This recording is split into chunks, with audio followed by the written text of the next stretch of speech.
Saya bisa menggambarkan kalau pertandingan kemarin itu seperti Lilliput melawan raksasa gitu. Saya melihatnya dari segi postur ya. Indonesia harus jaga permainan bagus ini sampai kalau bisa lolos Piala Dunia.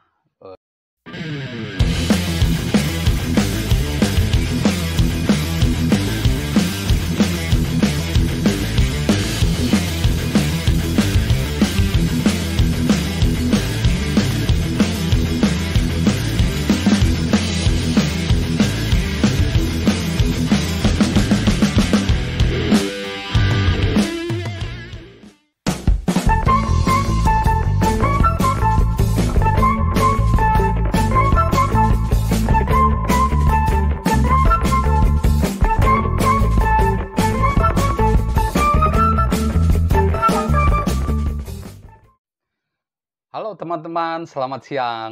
Jumpa lagi dengan vlog bola Devri Saipullah. Hari yang menyenangkan dan tentu salam olahraga dan sehat selalu ya buat teman-teman di rumah dan subscriber channel Devri Saipullah. Para netizen yang sudah mampir di channel ini, saya ucapkan terima kasih banyak dan tentunya yang sudah subscribe. Karena channel ini akan menampilkan informasi-informasi menarik sepak bola dan yang lainnya untuk teman-teman. Saya akan mengulas pertandingan 2 hari lalu antara Indonesia melawan Curaçao. Kita akan membahas bagaimana sebuah timnas yang dilatih oleh STI ini bisa mengalahkan Curaçao peringkat 84 FIFA dengan meyakinkan.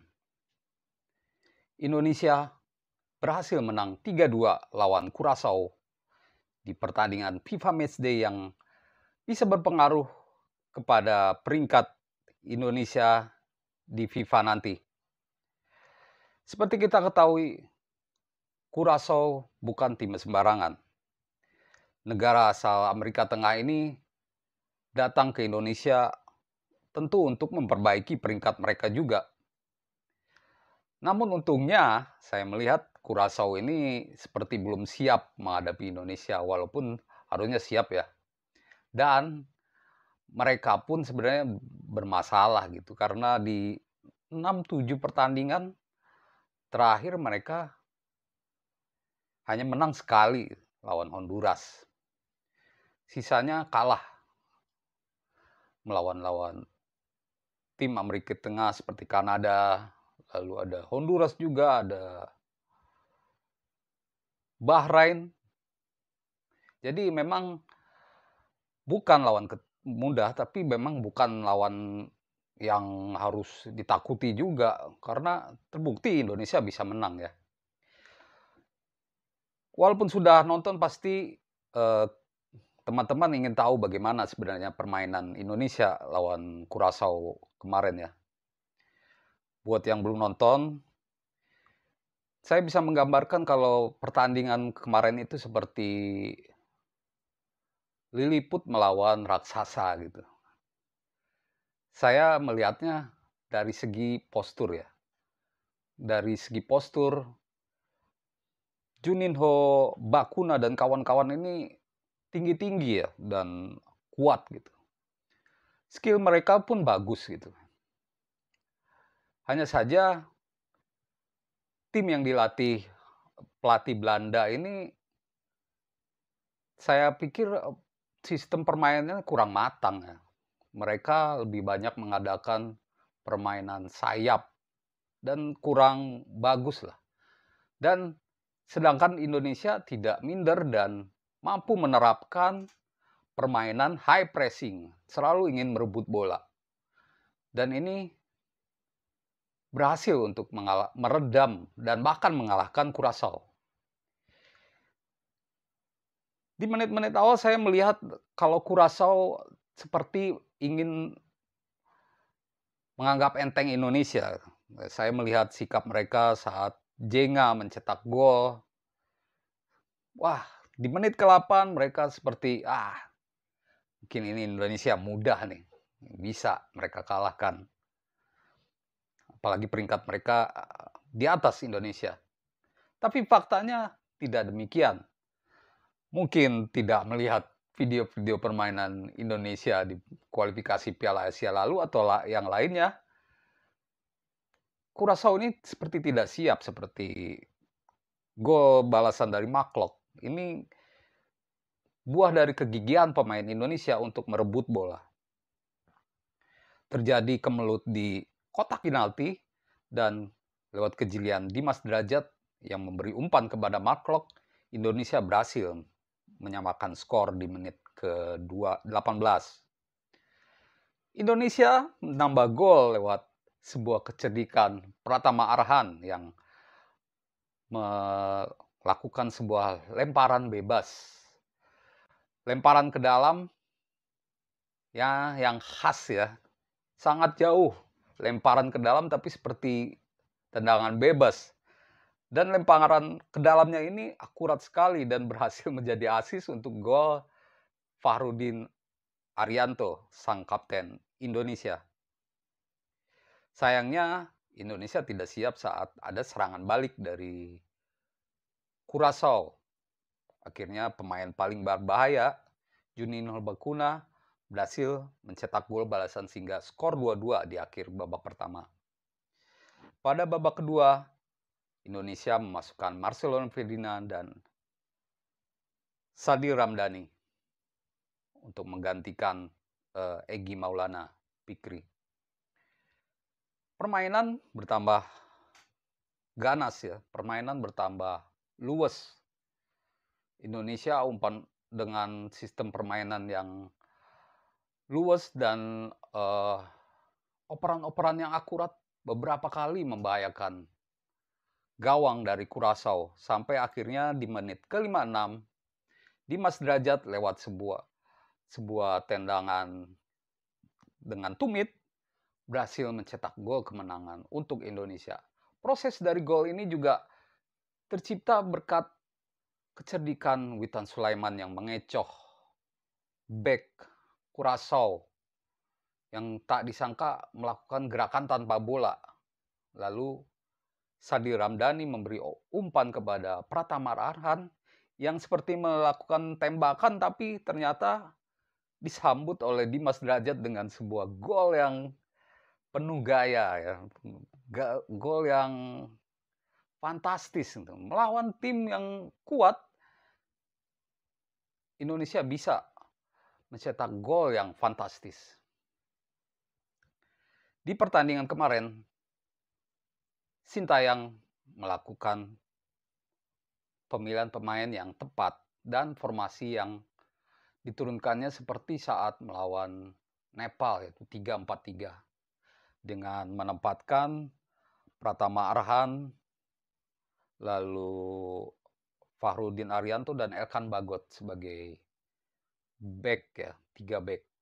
Lalu ada Ricky Kambuaya, Mark Klok, Rahmat Irianto dan Yakob Sayuri di lini tengah. Di 3 pemain depan yaitu ada Egy Maulana, lalu ada Witan Sulaiman dan juga Dimas Derajat. Pemilihan pemain ini cukup pas ya.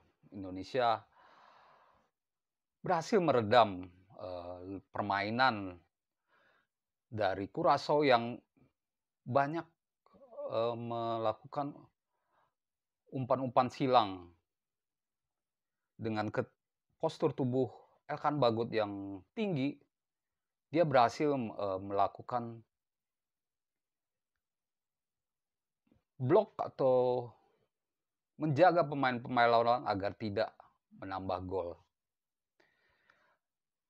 Di pertandingan kemarin kita melihat bahwa permainan Indonesia benar-benar efektif dan sudah mencerminkan permainan yang bagus. Indonesia bisa seperti ini karena polesan Sintayong yang cukup lama. Saya berharap Indonesia harus menjaga permainan ini. Teruslah begini hingga ke Piala Dunia nanti. Ya, pertandingan melawan Curaçao masih ada satu lagi pada Senin ya, pada Selasa nanti 27 September di Pakansari. Giliran Stadion Pakansari yang akan menjadi tempat digelarnya duel kedua Indonesia melawan Curaçao. Saya akan bercerita bagaimana sebenarnya perkembangan dari timnas Indonesia sehingga bisa sekuat seperti sekarang. Teman-teman tahu bahwa Sintayong membangun timnas Indonesia dari bawah. Dia mengubah banyak hal di skuad di timnas Indonesia. Tentu hal-hal mendasar seperti pola makan, latihan fisik dirubah. Pengaruh mantan pelatih Korea Selatan ini sangat besar. Hasilnya memang bergerak secara pelan ya. Seperti kita ketahui saat di Piala AFF, Indonesia memang menunjukkan Piala AFF 2021 lalu ya. Indonesia menunjukkan permainan bagus. Indonesia menunjukkan kegigihan seperti lawan Singapura tapi anti klimaks kita menyerah lawan Thailand dengan skor 0-4 di leg pertama, lalu imbang 2-2 ya kalau nggak salah di leg kedua. Hasil ini memang mengecewakan, tapi lihatlah sikap Sintayong. Dia tenang, tidak menyalahkan pemain, tidak mencari-cari alasan. Yang dia kerjakan adalah terus memperbaiki kesalahan. Begitu itu juga yang dia lakukan saat Indonesia gagal ke final SEA Games ya. Indonesia hanya merebut perunggu.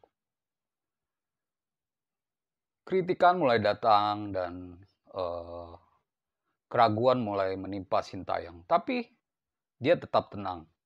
Sampai uji coba lawan Bangladesh, Sintayong juga belum menunjukkan kemampuannya saat 0-0 melawan Bangladesh. Padahal Indonesia akan berangkat ke Kuwait untuk menjalani pra-Piala Asia.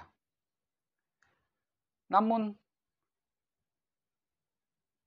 Sintayong membuktikan semuanya bukan hanya omongan, tapi dia membuktikannya lewat permainan anak usulnya di lapangan. Di Kuwait, Indonesia secara mengejutkan mengalahkan tuan rumah 2-1. Secara peringkat jauh, secara postur jauh, kita berdasarkan sejarah selalu kesulitan melawan negara-negara Asia Barat. Tapi keajaiban bisa diraih, yaitu dengan kemenangan 2-1 lawan Kuwait. Lawan kedua, lawan Yordania, Indonesia memang kalah 0-1, tapi Yordania dibuat kesulitan untuk mengalahkan Indonesia. Lalu puncaknya Brasil menang 7-0 lawan Nepal yang menjadi kunci keberhasilan Indonesia untuk menjadi runner-up terbaik di kualifikasi Piala Asia 2023. Torehan apik Sintayong berlanjut hingga ke kelompok umur Timnas U19. Di Piala AFF U19 memang gagal ke semifinal. Tapi Sintayong membalasnya saat membawa Marcelino Ferdinand dan kawan-kawan ke Piala Asia U20. yang juga berlangsung tahun depan di Uzbekistan. Jadi Sintayong tidak serta-merta membuat sebuah tim hebat, tapi berevolusi. Dia menciptakan pemain-pemain yang penuh percaya diri. Sebut saja Pratama Arhan, lalu ada juga Ricky Kambuaya, Mark Klok yang memang pemain naturalisasi, Nadio, terus ada Fahrudin, ya pemain senior tapi makin bagus dengan Sintayong. Lalu ada Dimas Derajat. Inilah yang harus dipertahankan. Inilah sebuah wajah timnas Indonesia masa depan. Indonesia harus pertahankan ini. Indonesia harus jaga permainan bagus ini sampai kalau bisa lolos Piala Dunia 2026 ya. Itu kalau Sintayong masih di Indonesia, tapi dengan kehebatannya mengolah tim, mengolah pemain. Saya berharap Sintayong ini untuk jangka panjang di Indonesia. Dan berharap intrik-intrik politik tidak masuk di sepak bola Indonesia. Seperti diketahui, ya sudah ramai dibicarakan netizen kalau ketua umum PSSI hanya menumpang gitu, menumpang popularitas dengan timnas Indonesia. Saya berharap ini tidak terjadi karena harusnya pure sepak bola, pure football, karena ini hal yang serius gitu, membangun sepak bola Indonesia. Jadi kembali ke melawan Curaçao di leg kedua nanti, saya berharap ada perubahan susunan pemain ya. Dengan melihat pertandingan di GBLA, saya merasa ada beberapa pemain yang memang harus dirubah dan menjadi starter ya. Contohnya saya berharap Marcelo Ferdinand bisa menjadi starter ya di pertandingan kedua nanti ya melawan Curaçao. Toh ini tidak berpengaruh apa-apa ya. Sintayong pasti akan memikirkan ini. Tapi siapa tahu ya, itu bisa terjadi saja. Marcelo Ferdinand kita lihat permainannya sangat percaya diri, apalagi dia sukses dengan timnas U19 ya. Mungkin Ferdinand bisa menggantikan Ricky Kambuaya yang saya lihat kurang maksimal saat melawan Curaçao di laga pertama. Lalu saya juga melihat Yakob Sayuri harus dipertahankan ya, tanpa adanya Asnawi. Yakob Sayuri menjadi winger yang cukup bagus gitu. Dan tentunya perubahan-perubahan ini semuanya tergantung dengan Sintayong ya. Dan tentunya ada juga pemain yang saya harapkan bisa tampil seperti Muhammad Ferrari ya. Dia harus dicoba mungkin babak kedua sih ya, feeling saya. Kalau Indonesia unggul lagi, lebih cepat, Indonesia bisa bereksperimen untuk menurunkan pemain yang dipanggil. Karena ini memang ini target jangka panjang yaitu Piala Asia 2023 dan juga Piala AFF di tahun ini ya. Dan tentunya saya berharap Indonesia bisa lebih bagus lagi untuk menampilkan permainan mereka. Dan tetaplah seperti ini, tetaplah menjaga gaya permainan ini karena ini bagus untuk menghadapi tim manapun. Kalau bisa sampai melawan tim-tim lebih kuat di dunia. Demikian teman-teman ulasan saya soal timnas Indonesia yang harus tetap begini, harus tetap seperti ini sampai ke Piala Dunia nanti. Demikian, saya dan salam olahraga.